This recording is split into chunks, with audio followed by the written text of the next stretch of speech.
As notícias não eram boas.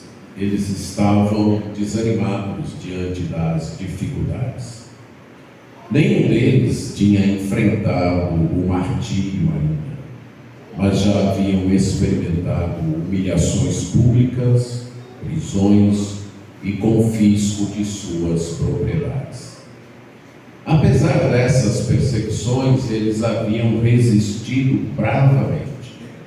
Alguns, por meio de esforços árduos e amorosos, apoiavam aqueles que haviam sofrido mais, demonstrando uma fé inabalável em Cristo. No entanto, ele soube que alguns estavam esfriando. Os maltratos continuaram. Uma segunda onda de perseguição se levantava. Assim como o ostracismo social, ser considerado um João ninguém pela sociedade, e a violência física, tudo por causa da fé em Cristo. Essas dificuldades estavam amolecendo suas convicções. Alguns não estavam mais frequentando as reuniões da igreja. Eles se comportavam como um barco à deriva, que havia se desviado da rota, ou como alguém que estava afrouxando as mãos de segurar firmemente a crença que um dia haviam agarrado. Eles não estavam mais mostrando disposição de seguir na estrada até o fim, mas sim procurando um atalho para se desviar. Diante dos obstáculos, estavam pensando em parar, retornar, voltar atrás. Estavam deixando de olhar para Jesus. Suas mãos estavam ficando fracas e seus joelhos trôpegos. E estavam considerando deixar o caminho reto. Ele já havia sido pastor deles, mas agora estava distante. Apesar da distância, ele ainda se sentia responsável por eles. Se eles abandonassem o cristianismo e voltassem à sua antiga fé, estariam perdidos, pois fora de Cristo não havia salvação. Então ele sentia a necessidade de animá-los e exortá-los a perseverarem na fé. Mas como ele poderia fazer isso? Decidiu escrever-lhes uma pregação, um sermão que seria lido publicamente quando se reunissem. Ele enviaria este sermão por meio de uma carta. Nesse sermão, ele argumentaria a partir das escrituras que eles usavam na época, o Antigo Testamento. Seria um sermão repleto de citações bíblicas, com explicações, aplicações e muitas exortações. Foi assim que surgiu o livro de Hebreus, no qual está o nosso texto base e no qual é retirado o tema deste retiro, a perseverança dos santos. O autor permanece desconhecido, pois ele não se identifica. Não havia necessidade, porque ele já era muito conhecido das pessoas para as quais estava escrevendo, pois havia servido com elas num determinado tempo.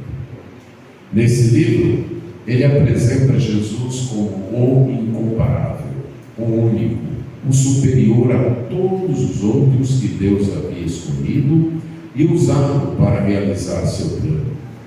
Por isso, deve-se ter uma fé perseverante nele. O livro é um chamado à perseverança, ao permanecer na fé cristã, pois fora dela não há salvação.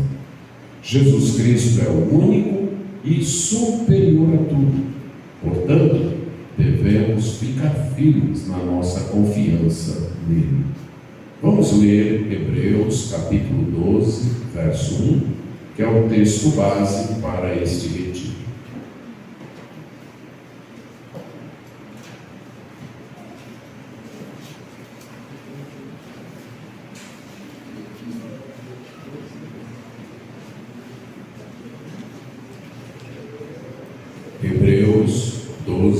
mundo.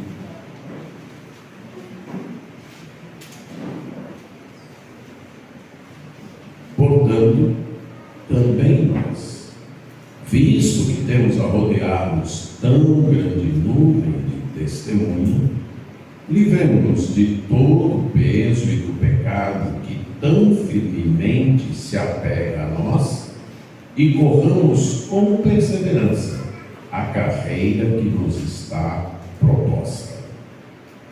A palavra que inicia esse texto é uma conjunção inferencial tríplice, indicando uma forte inferência e uma conclusão enfática. É uma marca enfática de resultado, normalmente nas Escrituras associada a uma exortação, precedendo uma exortação que se baseia nos argumentos anteriormente apresentados. Significa, consequentemente, já que é assim, então, já que é desse jeito. E isso nos indica que ela faz ligação com o contexto, especialmente o contexto imediatamente anterior. Então, para compreendermos o que o autor está tentando transmitir aqui, devemos voltar um pouco no livro. Na verdade, todo o livro de Hebreus, como eu já disse, é uma exortação à perseverança. O autor está escrevendo a pessoas que, em virtude de uma segunda onda de perseguição que estavam enfrentando, estavam pensando em retornar à sua antiga fé. Eram pessoas que haviam se convertido do judaísmo, ou judeus, ou prosélitos, isto é, gentios, que já tinham se convertido ao judaísmo antes de se tornarem cristãos, ou mesmo, como o livro de Atos coloca uma terceira categoria, os tementes, isto é, gentios que admiravam o judaísmo, acreditavam no Deus do Antigo Testamento, acreditavam no Antigo Testamento, admiravam a moral ensinada no Antigo Testamento, mas não haviam dado o passo de conversão ao judaísmo, a circuncisão e adesão àquelas leis cerimoniais. Por isso eles frequentavam a sinagoga judaica, eram aceitos ali, mas como uma categoria à parte. Provavelmente o primeiro público desta carta era formado por estas pessoas, ou judeus convertidos ao cristianismo, ou prosélitos que agora enfrentavam uma segunda conversão, primeiro ao judaísmo e agora ao cristianismo, ou por esses tementes. E, como eu ia dizendo, em virtude da perseguição, uma segunda onda de perseguição que estavam enfrentando, eles estavam considerando retornar a essa antiga religião, a essa antiga fé. Então, o autor, com uma tecnologia diferente da que vai aparecer nos textos que nós vamos analisar, da palavra perseverança, ele está combatendo essa tentação de se afastar do Evangelho, de retornar à antiga fé. E para adaptar as mensagens aqui no contexto prometido, nós não vamos então retornar o livro todo, nós vamos retornar até o capítulo 10, verso 19, que eu creio que a partir dali o autor começa uma parte do livro na qual ele enfatiza com mais vigor essa necessidade da perseverança. E começando ali, ele vai concluir aqui no capítulo 12, nos versículos mais adiante do capítulo 12. Mas hoje nós vamos ler lá no capítulo 10, dos versos 19 até 25. Hebreus, capítulo 10, versos 19 a 25.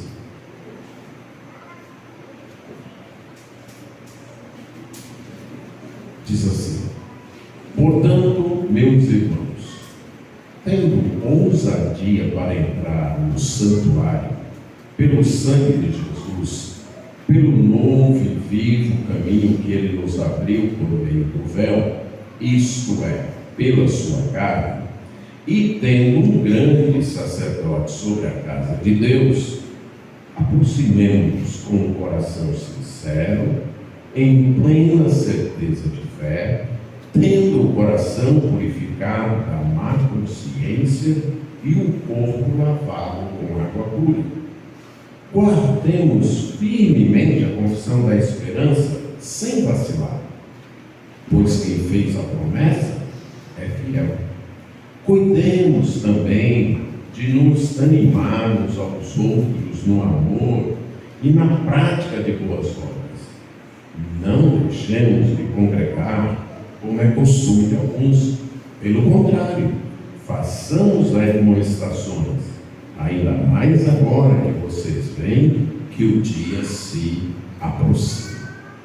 Aqui o autor nos dá razões para perseverar seguindo a Jesus Cristo.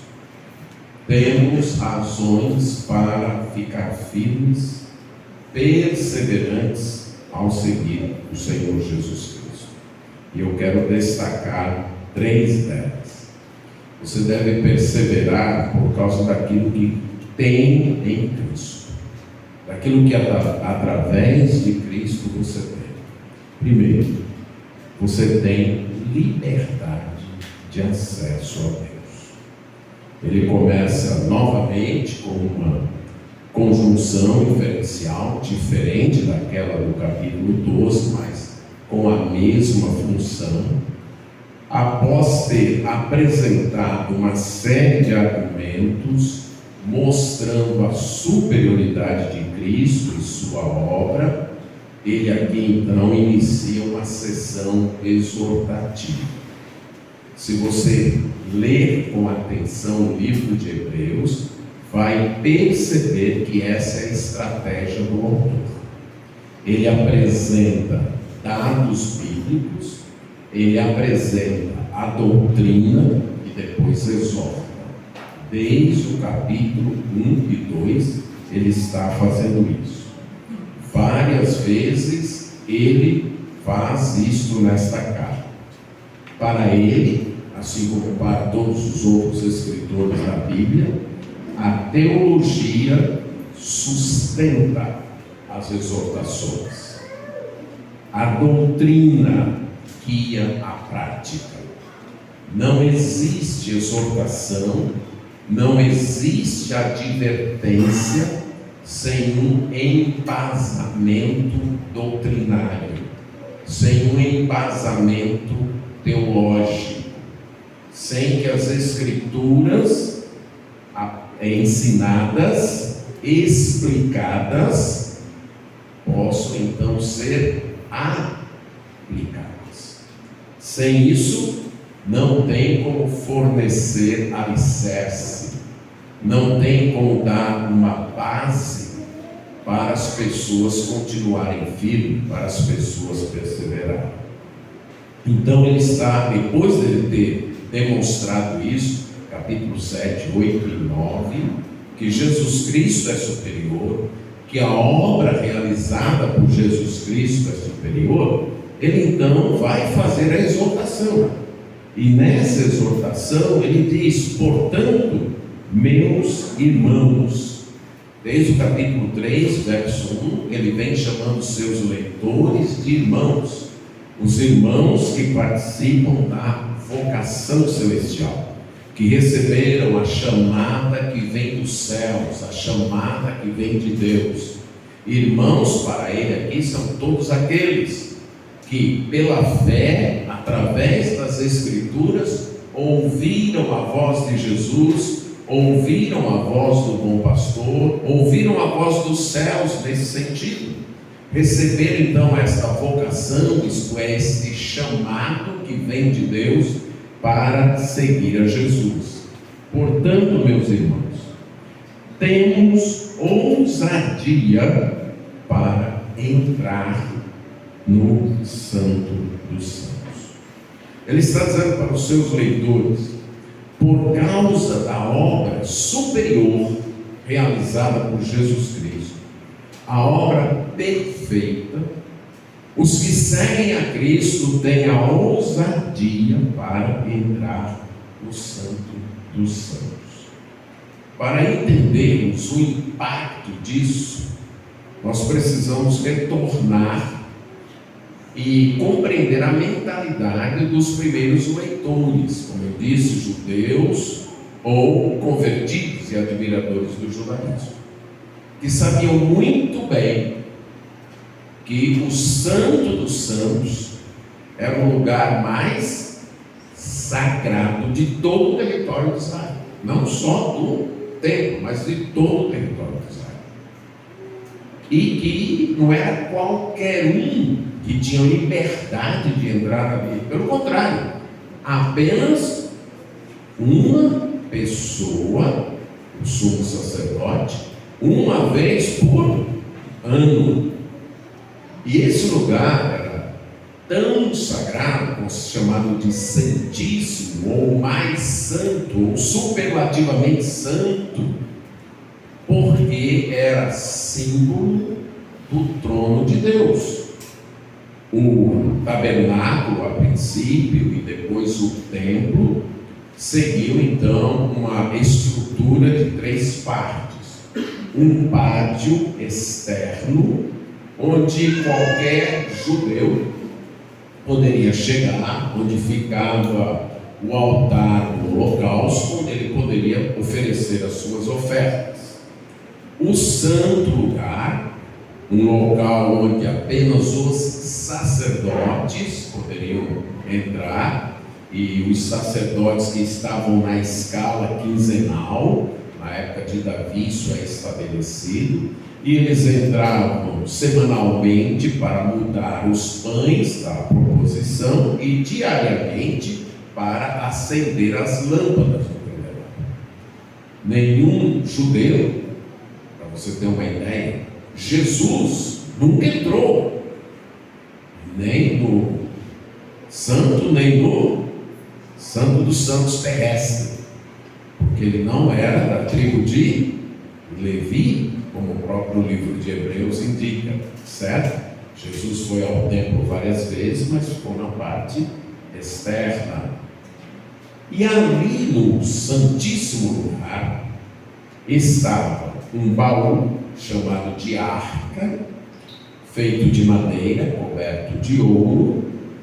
Em cima havia uma tampa toda de ouro, puro ouro, chamada de propiciatório, com 2 querubins também, todos de ouro, e era ali o símbolo do trono de Deus. Então, no Antigo Testamento, você deve ter lido a frase: o Deus que está entronizado entre os querubins. Agora, lembrando como Salomão deixa muito claro na oração de inauguração do templo, em 1 Reis e Crônicas, de que era apenas um símbolo. Ele diz: nem o céu pode te conter, dirá essa casa que eu edifiquei. Sempre que ele ora, ele diz: ouve tu dos céus, lugar da tua habitação. Mas ali era um símbolo da presença de Deus. Então, nessa presença de Deus,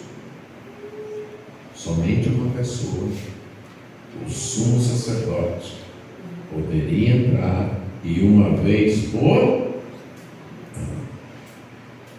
Há um episódio na Bíblia que nos ajuda um pouco a entender isso. A história da rainha Esther. Ela era a esposa do rei Assuero. Ele a amava muito, né? Mas se ela não fosse chamada, ela poderia ir lá na presença dele. Se fosse, era correndo risco de vida. Tanto é que ela vai e diz: olha, façam um jejum aí. Eu não fui chamada à presença dele, porque era assim que funcionavam as monarquias, para a própria proteção do rei. Nem a mulher tinha direito de ir atrás dele sem que ele chamasse, sem cumprir todo um ritual. Ela diz: clamem, eu não fui chamado, aí nesses 30 dias a presença dele, clamem, porque ele vai ter que estender o cetro para mim. Se ele não estender o cetro, significa o quê? Eu fui ousada demais, eu vou morrer. Aí o autor está dizendo o seguinte: cada um de nós que segue a Cristo, a qualquer hora, a qualquer momento, pode lembrar do Santo dos Santos. O verdadeiro Santo dos Santos, que aquele do Antigo Testamento era apenas uma sombra. Veja o que ele diz no capítulo 9, verso 8, quando se refere ao Santo dos Santos terrestre, do tabernáculo e depois do templo. Com isso, o Espírito Santo quer dar a entender que o caminho do santuário ainda não se manifestou, enquanto o primeiro tabernáculo continua erguido. O fato do sumo sacerdote repetir anualmente todo o ritual do sacrifício de entrada, o autor de Hebreus está dizendo, isso indica que o verdadeiro santo, que o caminho para o verdadeiro santo dos santos ainda não foi aberto. Seria aberto através da pessoa e obra do Senhor Jesus Cristo. Nós temos esse acesso, temos esta liberdade, em qualquer hora, em qualquer momento, nas horas de alegria, de tristeza, nas horas de conforto, de desespero. O Rei está sempre com o cetro estendido. Temos ousadia, temos esta liberdade. Podemos chegar lá. Ter isso e não perseverar, isso não é um método de tortura de Deus. Vocês têm isso e estão querendo voltar àquele antigo sistema onde somente uma pessoa entrava no tabernáculo terrestre e uma vez por ano. Lembrando que esse acesso não é por nossa causa. Não foi por causa de nosso esforço. Não foi por causa de nossa bondade. Não. Pelo sangue de Jesus. Pelo novo e vivo caminho que Ele nos abriu por meio do véu. Isto é, pela sua carne. Foi pelo sangue. A ideia de sangue aqui é de uma vida que é dada, de uma vida que é derramada, de uma vida entregue para pagar no lugar de outra pessoa. A morte de Jesus Cristo na cruz.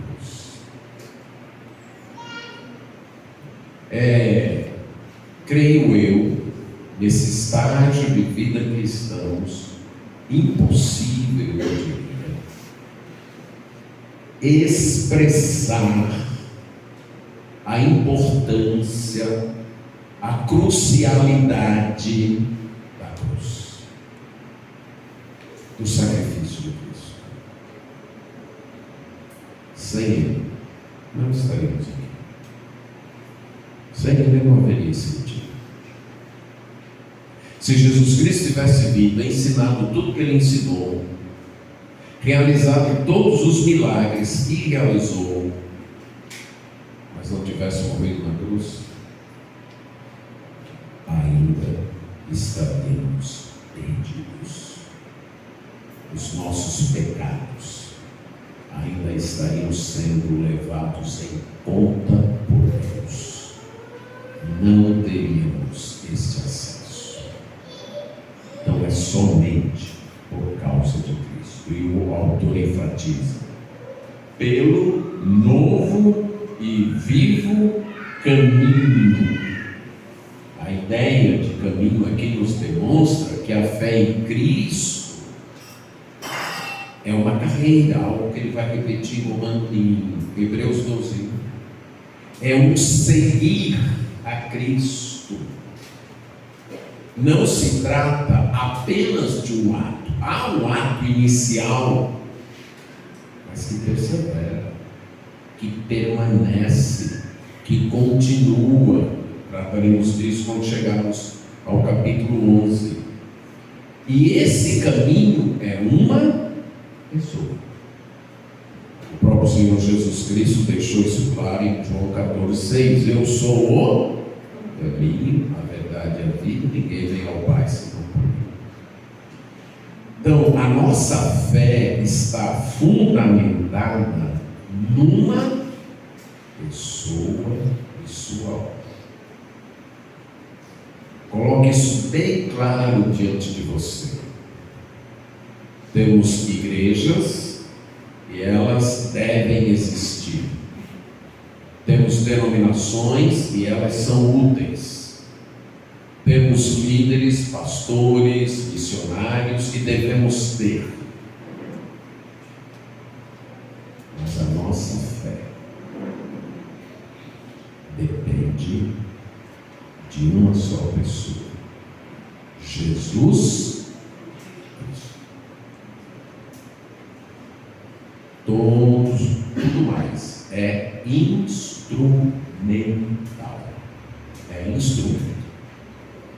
Somos instrumentos.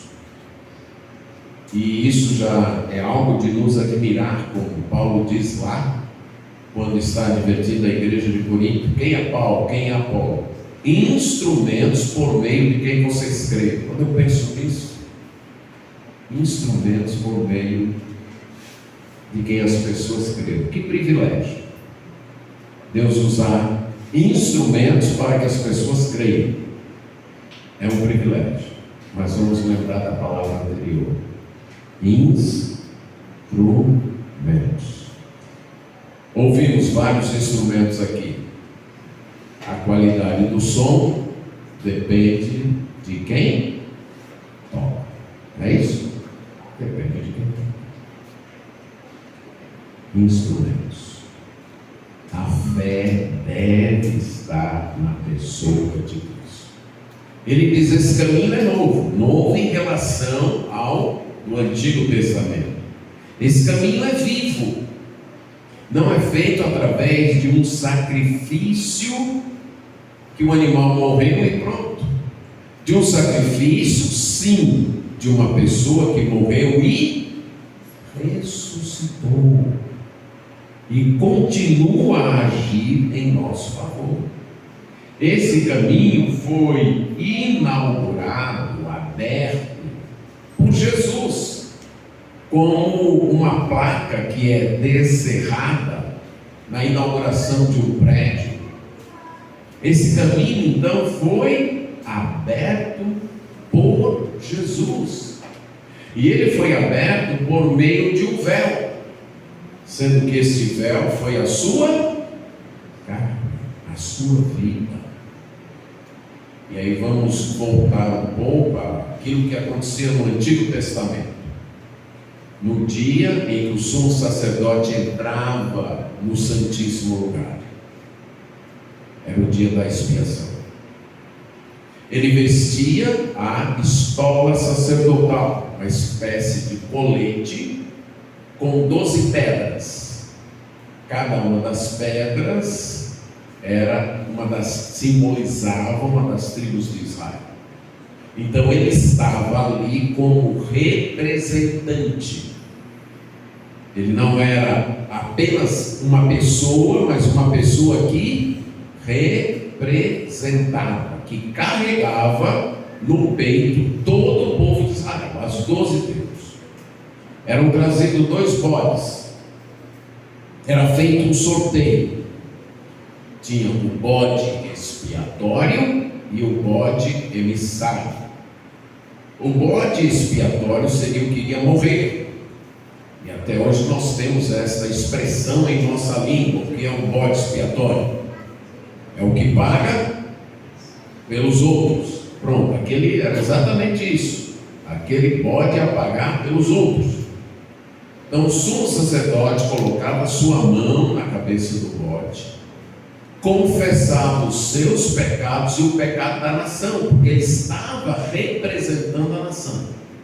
A ideia era: nós pecamos, mas nesse momento esse bode está recebendo os nossos pecados e ele vai morrer em nosso lugar. O bode era sacrificado no altar do holocausto. O sangue do bode era aparado. E o sumo sacerdote entrava desde o altar do holocausto lá fora, atravessava todo o santo lugar, e a essas alturas já estaria cheio de incenso, como uma tentativa de camuflar um pouco a glória e presença de Deus. E aí ele entraria, a única vez na vida, naquele santo dos santos, e diante do propiciatório seria como se ele dissesse: eu e este teu povo que eu represento aqui pecamos, não merecemos estar na tua presença, mas aqui está a prova de que alguém já morreu. Se fosse feito um exame laboratorial naquele sangue de bode, a conclusão é que era sangue de bode mesmo, em nada diferente do sangue dos outros bodes, ok? O valor era representar, dizer, simbolizar que uma vida foi derramada, uma vida foi morta em nosso lugar.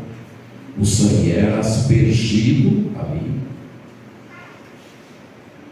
pecado perdoado, ele voltava, e agora era trazido o bode emissário, novamente ele confessava, representando aquele povo, e um sacerdote ia levar esse bode e soltar longe, como que dizendo: os pecados desse ano, por esses a gente já não paga mais, estão pagos. Tudo isso era um sonho, né? Como diz o livro de Hebreus, uma fotografia. Eu costumo chamar uma fotografia do futuro, isso não é possível, né? Mas para ilustrar, uma fotografia de uma realidade que viria. E pense numa moça, cada vez mais que eu dou essa ilustração, desculpe que eu vou ter que mudar, porque os guias, a tecnologia deixam as ilustrações retrógradas, né? Mas pense numa moça que o namorado está distante, ela só tem a foto do namorado. Hoje, isso aí no celular, mas ela só tem a foto. É o único meio dela ver o namorado, sentir saudades, fazer uma carícia na foto.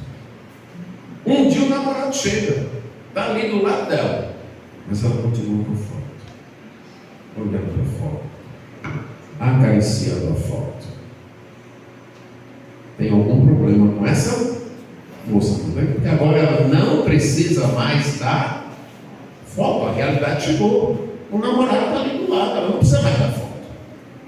Se um dia ele for embora, ele pode tirar a foto de novo. Não precisamos mais daquele ritual, porque a realidade chegou. E não por um sacrifício de animal, não no tabernáculo terrestre, mas o sacrifício do Deus homem, no Santo dos Santos dos céus, à direita de Deus. E é como se Jesus está lá dizendo: sabe aqueles teus filhos lá no acampamento de Filadélfia, que nesse momento estão te cultuando, te adorando, e aquele que está pregando Nada daquilo é perfeito. Nada daquilo atinge os padrões que te agradam. O Senhor já tem culto perfeito aqui com os serafins, com os querubins e os anjos. O dele está longe de ser um culto perfeito, uma pregação perfeita. Mas aceito, porque eu já paguei por aquelas imperfeições. O Senhor pode ouvir os cânticos deles, aceitar os louvores deles, usar aquela pregação, não porque são perfeitas, não porque alcançam o padrão estabelecido por ti, não porque chegam ao padrão da tua natureza, mas porque paguei como representante deles.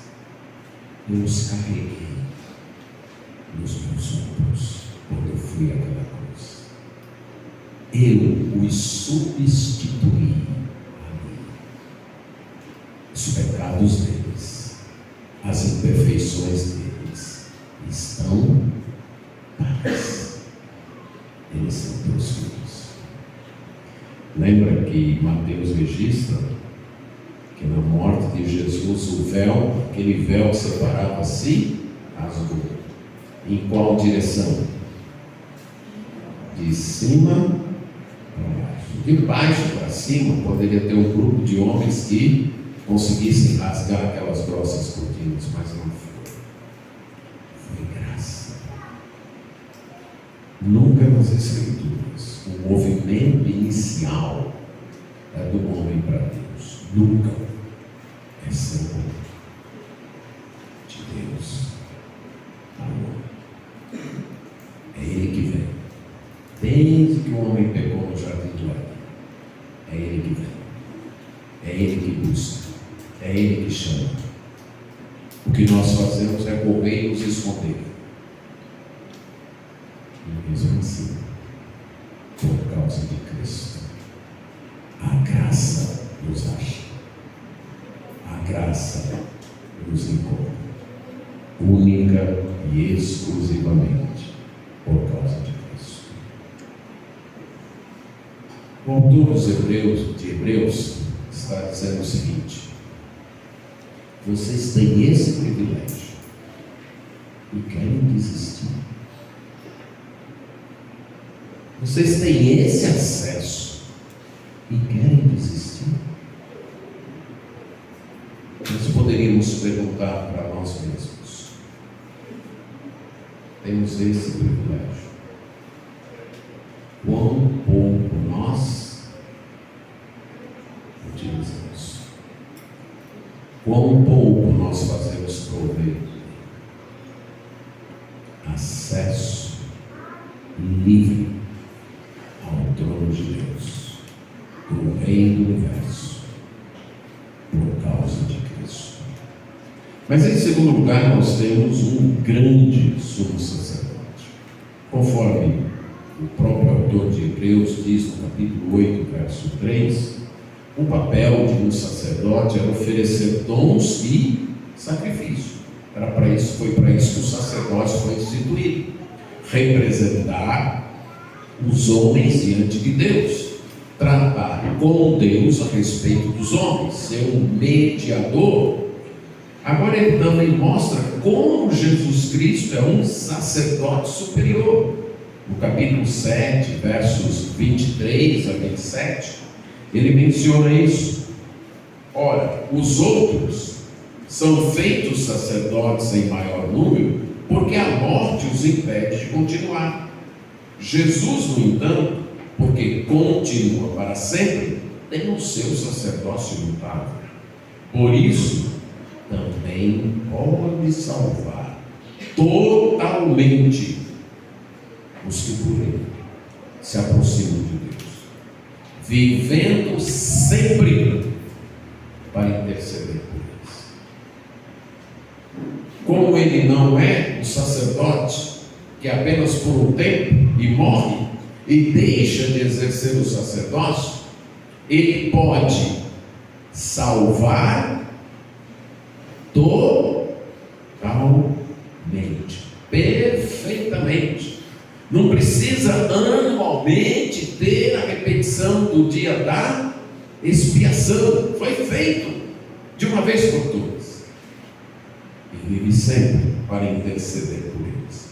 Porque nos convinha um sumo sacerdote como este, santo, inculpável, sem mácula, separado dos pecadores e exaltado acima dos céus, que não tem necessidade, como os outros sumos sacerdotes, de oferecer sacrifício todos os dias, primeiro pelos seus próprios pecados, depois pelos do povo, porque fez isto uma vez por todas, quanto a si mesmo se ofereceu. Nossa salvação não está aqui. Nossa salvação está em Cristo. É lá. Não é no que você sente. Mas eu não me sinto salvo. Mas eu não consigo sentir certeza que eu sou salvo. Não. Salvação não depende da sua certeza. Porque se a salvação dependesse da nossa certeza, seria salvação por obras. A salvação depende do sacrifício de Cristo na cruz. Certeza é consequência, certeza é resultado.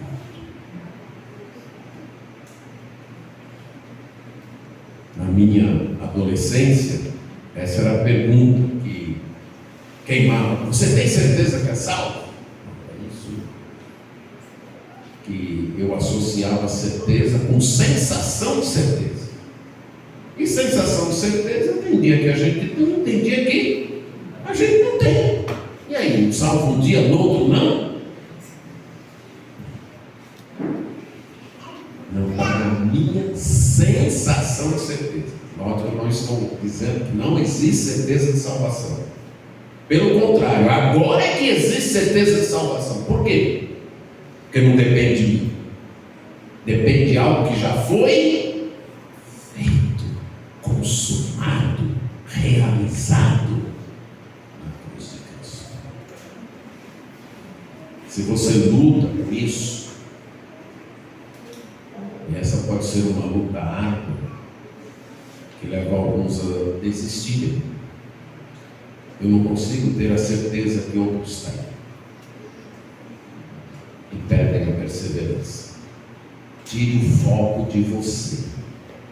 Tire o foco de você. Esse é o problema. O foco é em Cristo.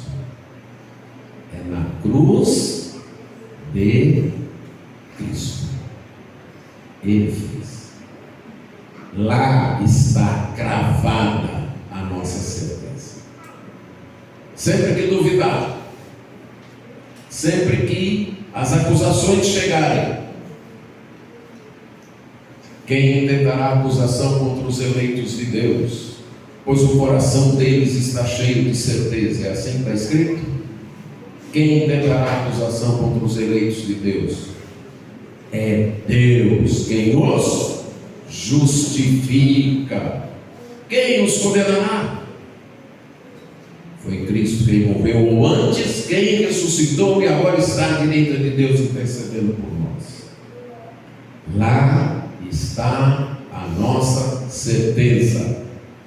John Bunyan testemunha que uma vez, antes de se tornar ministro do Evangelho, ele era lavrador, ele estava no campo. E ele passou o dia todo lutando com essa questão. Mas eu não me sinto justificado. Mas eu não me sinto justificado. E no final do dia, quando ele volta para casa, ele lembra do salmo que dizia: a tua justiça está nos céus. É lá, Hebreus 8 e 2. Ora, o essencial das coisas que temos dito é que temos um sumo sacerdote que se assentou à direita do trono da majestade nos céus, como ministro do santuário do verdadeiro tabernáculo, que o Senhor erigiu, e não o homem. Lá está a nossa certeza. É lá. Então, sempre que a dúvida atacar, olhe para a cruz. Não olhe para o seu coração. O que eu estou sentindo? Por que eu estou sentindo? Não olhe. Será que eu preciso me esforçar mais? Não olhe para você. Olhe para a cruz de Cristo. Vazia, porque Ele ressuscitou e agora está à direita de Deus, intercedendo por nós. Ele está agora num superior tabernáculo e fez superiores sacrifícios. Capítulo 9, versos 11 a 14. Quando, porém, Cristo veio como sumo sacerdote dos bens já realizados, mediante o maior e mais perfeito tabernáculo, não feito por mãos humanas, quer dizer, não desta criação, e não pelo sangue de bodes e de bezerros, mas pelo seu próprio sangue, ele entrou no santuário, uma vez por todas, e obteve uma eterna redenção. Note como o autor está pilhando isso, batendo nessa questão: salvação total, salvação permanente, redenção eterna. Por quê? Porque foi feita por Cristo. Portanto, se o sangue de bodes e touros e a cinza de uma novilha aspergidos sobre os contaminados os santificam quanto à purificação da carne, muito mais o sangue de Cristo, que pelo Espírito eterno a si mesmo se ofereceu sem mácula a Deus, purificará a nossa consciência de obras mortas para servirmos o Deus vivo. Obra superior, porque foi feita por Jesus. Temos um sumo sacerdote superior. Capítulo 10, versos 12 e 14.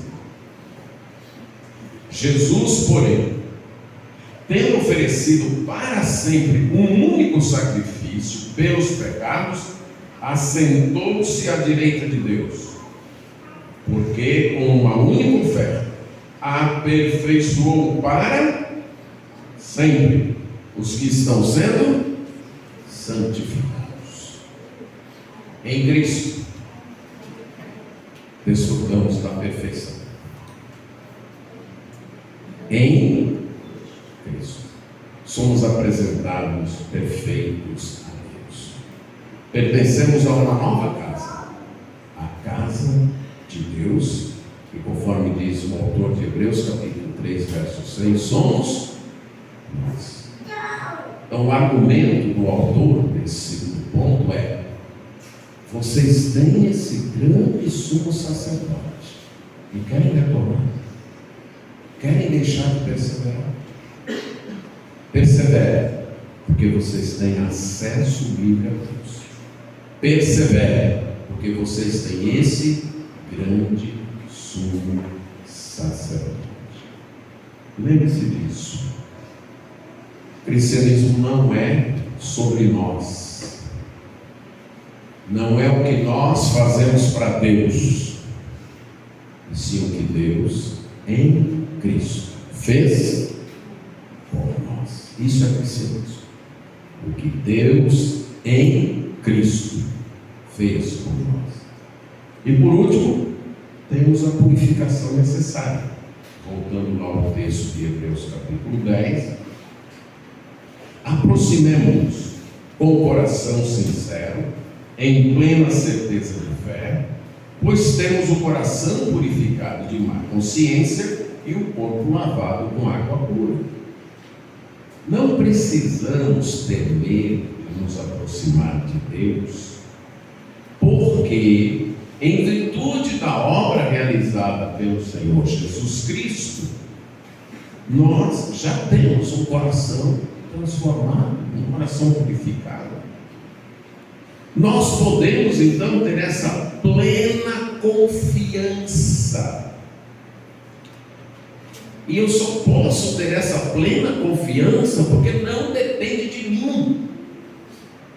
Se dependesse de mim, eu não teria plena confiança. Nenhum de nós que honestamente olha para o seu coração vai ter, baseado no seu coração, ter plena confiança para chegar diante de Deus. Por quê? Porque por maior que seja o nosso esforço, sempre há pecado. Sempre o pecado dá um jeito de corromper até as nossas boas intenções.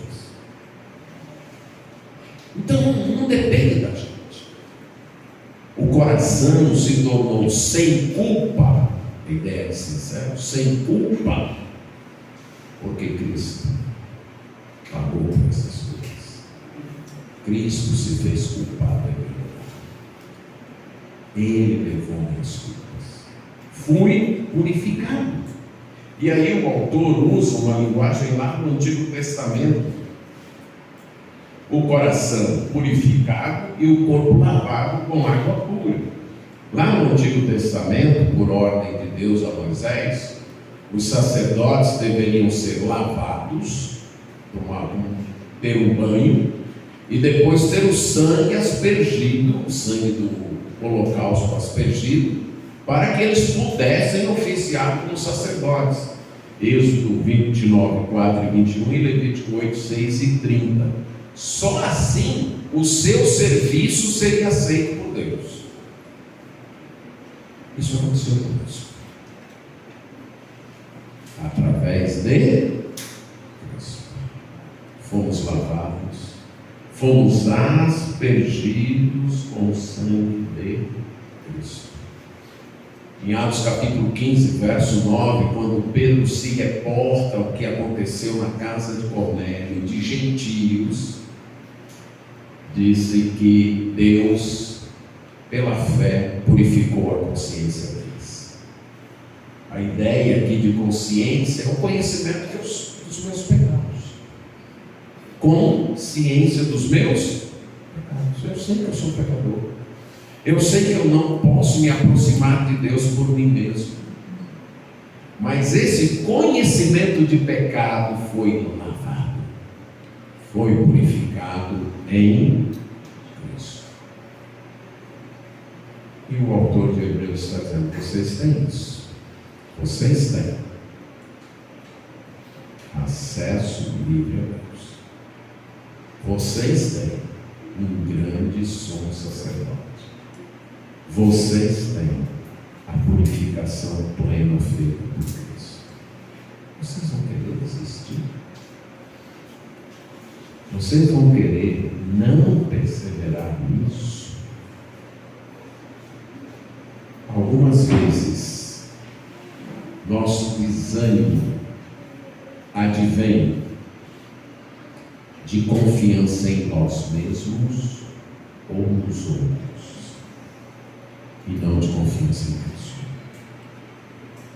Se você está seguindo a Cristo, confiando em você mesmo, uma hora você vai desanimar, ou a hipocrisia vai lhe dominar. Uma das duas coisas. Porque não temos condições de, por nós mesmos, alcançar os padrões de Deus. Se você está seguindo a Cristo, confiando em outros, uma hora você vai desanimar, vai se frustrar. Por isso que algumas vezes falta a perseverança. Agora, quando você olha para Cristo e lembra, quando o desânimo bater, quando o desespero chegar, quando as tribulações e as lutas parecerem bem mais fortes do que as minhas forças, eu não estou sozinho. Eu tenho livre acesso por causa de Cristo. diante de Deus e clamar por misericórdia e clamar por socorro. Quando as acusações chegarem, mostrando que eu ainda sou pecador, que ainda sou falho, algumas vezes trazendo lembranças do meu passado, eu não preciso negar isso. Não preciso negar. Eu posso dizer, é verdade, eu fiz isso mesmo. É verdade, eu fui assim mesmo. Mas também é verdade que eu tenho um grande sumo sacerdote lá, que já pagou e está intercedendo por mim. Como João Milton gostava de dizer, eu sou um grande pecador, mas Jesus Cristo é um grande Salvador. Temos que equilibrar isso, olhar para os nossos pecados. É verdade, eu gostaria de apagar muita coisa do meu passado e até do meu presente recente, ou do meu passado mais recente. Não preciso, porque já foi pago por Cristo na cruz. Se os homens quiserem me acusar, dói, mas eu devo lembrar, amado, diante de Deus está pago. E devo também lembrar, diante de Deus, por causa de Cristo, minha consciência foi purificada. A linguagem desse verso 22 é passiva. Foi feito em nós. E a ideia é feito de uma vez para sempre. O coração foi liberto das culpas. A consciência foi purificada. Eu fui lavado. Por causa de Cristo, estou livre, perdoado diante de Deus. Um compositor brasileiro chamado Estênio Márcio, ele tem um hino que ele chama de O Sonho. E ele diz que ele morreu, um sonho, né? E se deparou com os portões do céu. E ali estava um anjo.